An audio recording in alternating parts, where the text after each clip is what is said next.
Ẹnlẹ́ gbogbo ilé ṣàlàáfíà lẹ́wà èmi ọmọ yín ọ̀rẹ́ yín ẹ̀gbọ́n yín àbúrò yín Titilope ló ń sọ̀rọ̀ ṣé dáadáa ni mo bá yín kí ni Titilope wá fẹ́ sọ lénìí mo kọ́kọ́ fẹ́ kí àwọn bàbá o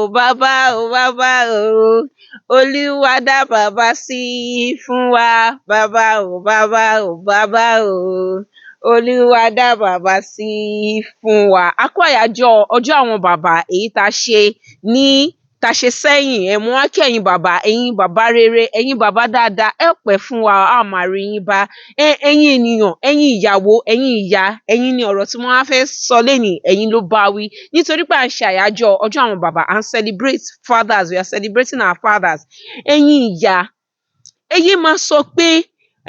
ọkọ mi kò lè wẹ̀ fọ́mọ mi obìnrin ọkọ mi kò lè fọwọ́ kan ọmọ mi obìnrin and all of that irú àwọn ọ̀rọ̀ pálapàla yẹn nítorí pé èèyàn kan wà níbì kan ó ń molest ọmọ ẹ̀ does not mean that ọkọ ti tiẹ̀ ó ń molest ọmọ ẹ̀ ó wà ní ọkàn ẹ̀. Mo mọ̀ pé ayé ti gbẹgẹ́ nígbà tí àwa ń dàgbà àwọn òbí wa wọ́n máa wẹ̀ fún wa títí tá a máa fi wọ 9 years 10 years ni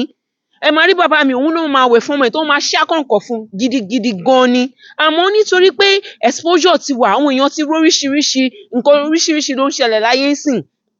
ẹ máa rí i pé àwọn bàbá mi wọ́n molest ọmọ wọn fine we cannot take this away a lè take it away rárá a lè sọ pé irọ́ ni pé kò ṣẹlẹ̀ àmọ́ ó wà important fún wa láti mọ̀ wípé kò ń ṣe gbogbo bàbá ló máa ń ṣerú nǹkan báyìí kò ń ṣe gbogbo wọn ló máa ń ṣe bẹ́ẹ̀ because èèyàn kan wá ń ṣe bẹ́ẹ̀ wọ́n ń deprive ọkọ ẹ̀ ó ń deprive bàbá àwọn ọmọ ẹ̀ from the joy of fatherhood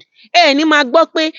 kí ìyá kó má wẹ̀ fọmọ obìnrin o kí ìyá kó má wẹ̀ fọmọ obìnrin a ṣáà máa rí àwọn ìyá mi àwọn ìyá burúkú àwọn ìyá tí kò dáa àmọ́ nobody is having that conversation everybody máa sọ pé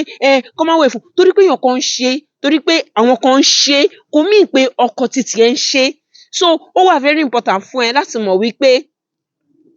ọkọ ẹ kò ń ṣerú èèyàn bẹ́ẹ̀ yẹn and ọkọ ẹ kẹ̀dẹ̀rẹ́ kò kí ń ṣerú èèyàn tó yẹ pé ó máa ṣerú nǹkan bẹ́ẹ̀ yẹn fún àwọn ọmọ ẹ̀ àmọ́ tó bá ti mọ̀ pé wèrè ló fẹ́ lọ́kọ o rí dájú wípé o máa ọmọ ẹ̀ kúrò lọ́dọ̀ ẹ̀ ìwọ gan o kò sí nǹkan kan tó ń ṣe nínú marriage yẹn because o lè máa protect ara ẹ̀ kò máa protect àwọn ọmọ ẹ̀ so ó wà very important ẹ má ká deprive àwọn bàbá yìí from having bond with their children all in the name of ọ̀làjú know your husband know the kind of man he is kò sí nǹkan tó ṣe tí bàbá báyìí ń wẹ̀ fọmọ ẹ̀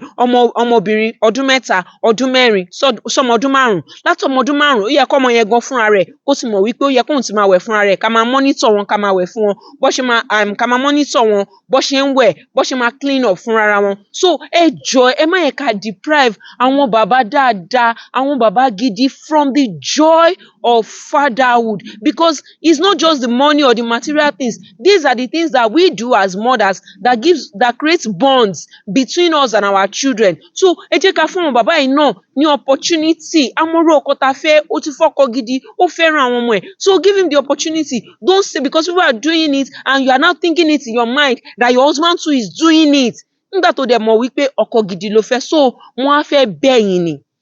let the father breathe it is your responsibility ó dìgbà o a ò ní pàdé ayọ̀ Titilope ló ń sọ̀rọ̀.